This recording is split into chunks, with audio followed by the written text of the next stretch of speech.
Olá, pessoal! Hoje nós vamos dar continuidade ao nosso programa do Gota Gramatical. E o tema de hoje é a continuação do uso do hífen. Eu trouxe para vocês algumas exceções. E a primeira é que a gente não usa hífen no caso de palavras compostas com elementos de ligação. Por quê? Porque nesses casos a gente já tem uma preposição que une essas duas palavras, e assim não há necessidade de um novo conector. Como no caso de mão de obra, dia a dia, café com leite, cão de guarda, ponto e vírgula, pé de moleque e cara de pau.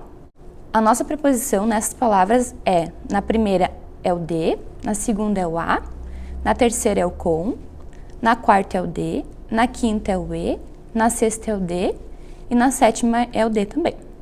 A segunda exceção é que a gente vai usar hífen se não houver elementos de ligação em palavras compostas, porque nesse caso a gente precisa usar o hífen para unir essas duas palavras, como no caso de boa-fé, arco-íris, guarda-chuva, porta-malas, bate-boca, pega-pega, ping-pong e corre-corre.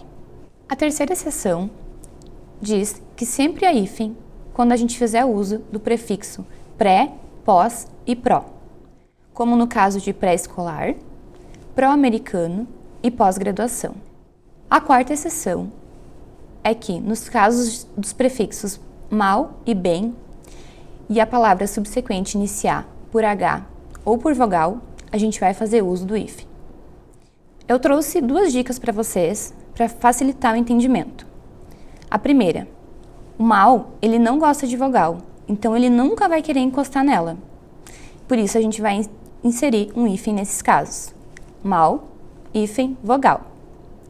O bem, ele não gosta de ninguém.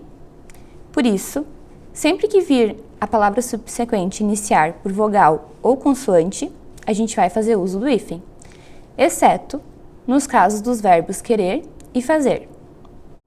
Alguns exemplos: bem-vindo, bem-querer, mal-educado, mal-humorado, mal-feito, bem-aventurado, bem-estar, bem-humorado, mal-afortunado, mal-estar, bem-criado e o oposto mal-criado, bem-ditoso e o oposto mal-ditoso, bem-nascido, mal-nascido e bem-visto e mal-visto. E agora, a gente vai resolver o exercício. O enunciado é o seguinte: assinale a alternativa na qual o hífen foi empregado de acordo com um novo acordo ortográfico em todas as palavras. Letra A, ponto e vírgula. Nesse caso, a gente tem a preposição e. A gente não precisa fazer uso do hífen. Na segunda palavra, bicho de 7 cabeças, a gente também tem uma preposição, nesse caso de, e assim a gente não precisa fazer uso do hífen. E a última palavra, cara de pau, a gente também tem a preposição de, e assim a gente não precisa fazer uso do hífen. Letra B, corre, corre. Nesse caso, a gente vai fazer uso do hífen porque a gente não tem uma preposição. Então, o hífen ele está sendo utilizado para unir essas duas palavras. Porta em porta. Nesse caso, a gente tem a preposição em e assim a gente não precisa fazer uso do hífen. E por último, face a face.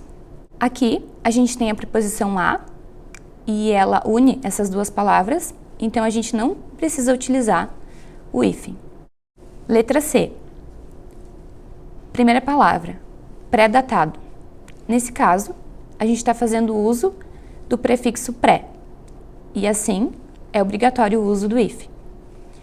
Segunda palavra, pré-eclâmpsia. Nesse caso, a gente também está fazendo uso do prefixo pré, a gente obrigatoriamente precisa fazer uso do hífen. E a última palavra da letra C, pré-história. Também fazemos uso do prefixo pré, então é obrigatório o uso do hífen. Letra D. Primeira palavra, mal feito. Mal feito está escrito de forma correta, porque a palavra subsequente ao prefixo mal não é uma palavra iniciada por vogal ou por H. e assim a gente não precisa fazer uso do if. Bem-estar. Bem-estar está escrito de forma correta, porque nesse caso, o bem, ele não gosta de ninguém, e a palavra estar, ela não está dentro dos verbos que são exceção, como querer e fazer. Bem feito também está escrito de forma correta, porque a palavra subsequente ao prefixo bem, ela é uma das palavras que são englobadas na exceção do prefixo bem, qual seja fazer. Nesse caso, a palavra feito é uma conjugação do verbo fazer. E assim, a alternativa correta do exercício é a letra D. Espero que vocês tenham gostado e que eu tenha sanado algumas dúvidas de vocês sobre o uso do hífen. E até a próxima! Se você gostou dessa aula, dê um like aqui embaixo, inscreva-se no canal e compartilhe com seus amigos.